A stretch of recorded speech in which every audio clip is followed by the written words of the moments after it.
Hey, what's up? I am shooting a video blog today, and this is for all of the members of the Young Stroke Survivors Facebook page, because I recently started posting in that group this week. I posted all of my videos, or a lot of my videos that I've shot over the last 2 years. There's more, but I posted I think 9 or 10 of them about kind of my story and what I'm doing and how I'm dealing and coping with the stroke I had 2 years ago. This video is for them. I want to talk a little bit about some of the comments that I've seen in there, or some of the people that I've met through there, or I've seen their posts. First of all, a lot of people in this group talk about medications, alternative medicines, therapies, all that kind of stuff. And I just want everyone to know I'm not that guy. I have nothing against any of this stuff, but that's not what I feel that I would like to contribute to the group. I feel like what I would like to try to contribute is just maybe showing some people who are maybe not as far along as I am that there's life after this. I'm all about living now, and I'm not about full recovery, because it'd be great if it happened, but if it doesn't, I mean, we're here now. Let's live this life. That's who I am, and that's what I want to kind of talk about. And one of the other things I wanted to just mention real quick is I'm not the guy who's going to talk about God or spirituality with you either. I feel like that there are other people who can do a much better job at that than I can. What I am going to talk about, again, is just carrying on from here. This is what we've got to deal with. This is what we're left with. Now let's work with it. Now, when I was in rehab, I was miserable. I hated rehab. That was when I was the most angry, I think, throughout this whole process. And it wasn't because I had had a stroke. It was because I couldn't stand the staff. I hated them. They came into my room every morning and screamed good morning to me. Just screamed it. Screamed, am I ready for breakfast? Screamed, am I ready for therapy? I was like, what is wrong with these people? This affected, my body, not my ears. But then after I was there for a few days, I realized the reason they were screaming was I was the only person in that whole ward that wasn't like a 90-year-old war vet. So yeah, they have to scream at most of these people, because most people who this happens to are much, much older than I am. I am confident that I was 40 years, at least 40 years their junior. And I was 39 at the time, almost 40. So these were some old folks. And most of these old folks looked pretty miserable. And I thought to myself then even, I'm like, wait a minute, why are you so upset? You've lived your life. You have lived a long life, longer than most people have lived. Now you're dealt these cards, you're still alive, you have care. Why are you so angry? Look at me, guys.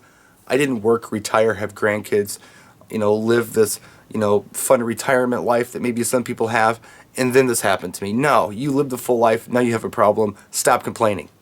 But everyone's different. I understand that. I really do understand that. But at the time, that was my attitude. Shut up, old people. Get over it. Look at me, I'm working. Then after, I don't know, maybe about a year and a half, I met someone just on the street. It was kind of cool, and she had a similar problem that I had. And we went out and had a drink, and we talked. And she had had her stroke at 20. She was 32. And she looked at me and she said, what pisses you off? I was like, well, I don't know. I'm not sure. And she went through this list of things that really made her angry. And they weren't the same things that I was concerned with.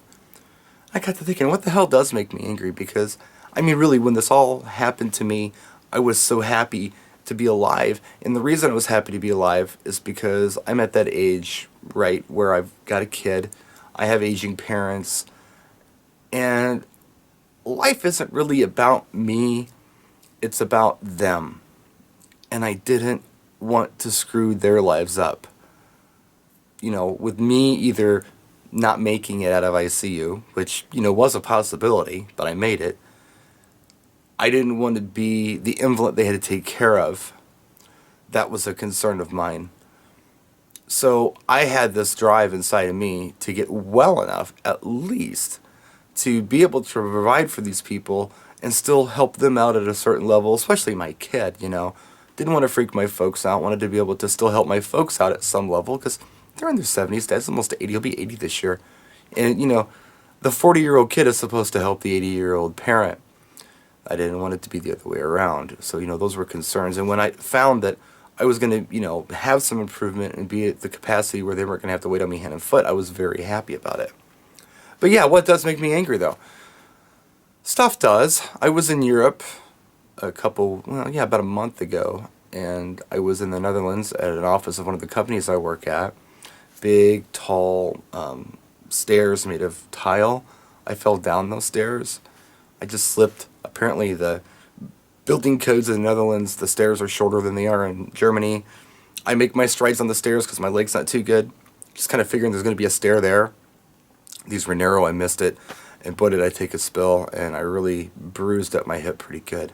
Walked funny for a long time. And I was embarrassed, not because I had fallen, but because a lot of people had seen me fall. I may have gotten up and not said a word because, I don't want people to worry about me, but it really, really made me angry that these people saw me. And then, I do most everything myself. And I, figure out, well, how am I going to do this? I look at a problem, I look at a situation, and I think, well, how am I going to do this? And I figure it out. But the other day, I was registering a car that I had bought at the Department of Motor Vehicles. Now, before I left the house, I had my girlfriend fill out all the title information, and then I signed it with my left. I was right-handed, I lost my right, and I don't write with my left too much, and it's my weird mental thing. I don't want to tell my right hand it no longer has a job it needs to do. I want my right hand to be very much aware that it should be doing something. If my left hand just takes over, then my right hand no longer is needed. Well, I want it to be needed because I still want to improve. So it's just my thing. I'll sign my name, and when I'll type, all that kind of stuff, but that's about it. So I had her fill out the title here at the house. When I got to the DMV, they gave me this big form, and there was no one in the DMV. There were 3 people at the counters, and there was one person at the kind of general help desk that I went to, and the place was empty. And I said, hey, could you help me out? And they refused to. And I thought to myself, why are they refusing to help me? I mean, maybe there's a policy. There could be some kind of policy where they can't do that because if a mistake is made, they're liable. I don't really know, but at the time, it just set me off, and I got so angry with this guy. And I was so angry that I couldn't even pronounce my words right. And also when I get angry, I've noticed that my whole body tweaks out. My arm tenses up and I start shaking, and I'm not speaking as well as I normally do, and I just become a hot mess. And that makes me even more angry that I'm this big mess, that I lost it. Now I'm going to go back to this girl that I met who was 20 when it happened. Well, of course she gets angry.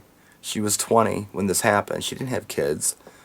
She was supposed to go on and have some fun in her 20s and her 30s, and she didn't get that opportunity. So I totally get her anger. I still don't get the anger of the old folks. Life's over when it's over. I mean, and it looked to me like these people were on the bonus round anyway.